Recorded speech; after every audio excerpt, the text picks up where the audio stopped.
Hello friends, we all फूडीजमध्ये पुन्हा एकदा सर्वांचं मनापासून स्वागत आहे। रविवार म्हटलं की आमच्याकडे मटण, चिकन किंवा मासे ह्यापैकी काहीतरी असतंच।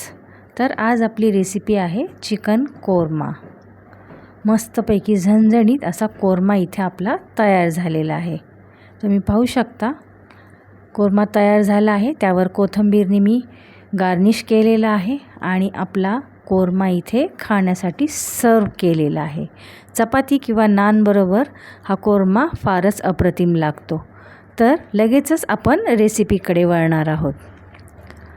चिकन कोरमा बनवण्यासाठी सुरुवातीला मी अर्धा किलो चिकन इथे घेतलेलं आहे आणि ते चिकन स्वच्छ धुवून मॅरिनेट करून घ्यायचं आहे।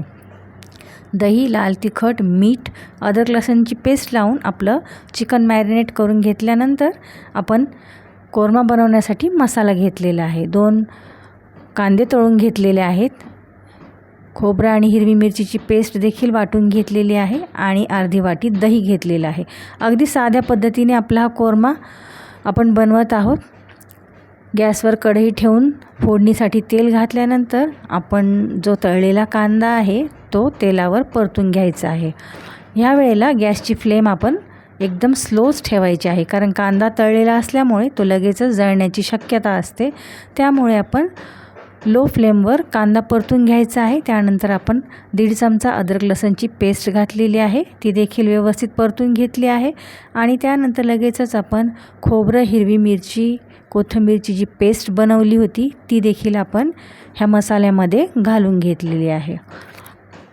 व्यवस्थित हे सगळं एकजीव होईपर्यंत आपण परतून घ्यायचं आहे आणि तेल सुटूपर्यंत परतून घेतल्यानंतर आपण ह्यामध्ये पावडर मसाले घालणार आहोत। त्यासाठी आपण 2 चमचे लाल तिखट घेतलेलं आहे, 1 चमचा गरम मसाला घेतलेला आहे, अर्धा चमचा हळद घेतलेली आहे। हे सर्व पावडर मसाले आपण ह्या कढईमधल्या मसाल्यामध्ये घालून परतून घ्यायचे आहेत। आणि ह्या स्टेजला देखील आपण गॅसची फ्लेम लोच ठेवायची आहे। आणि हे व्यवस्थित मसाले परतून घेतल्यानंतर आपण त्यामध्ये अर्धी वाटी दही घालणार आहोत। ह्या मसाल्यांबरोबर दही व्यवस्थित एकजीव करून घ्यायचं आहे आणि ते देखील थोडंसं 5 मिनटं आपण परतून घेतल्यानंतर जे मॅरिनेटेड चिकन होतं ते आपण ह्यामध्ये घालून घ्यायचं आहे। चिकन देखील आपण ह्या मसाल्यासोबत व्यवस्थित परतून घ्यायचं आहे। त्यामुळे काय होतं, चिकनच्या प्रत्येक पीसमध्ये हा मसाला व्यवस्थित मुरला जातो आणि चिकनचे पीस व्यवस्थित असे शिजले जातात मसाल्याबरोबर आणि चिकनची ही जी ग्रेव्ही आहे ती फारच टेस्टी अशी बनते।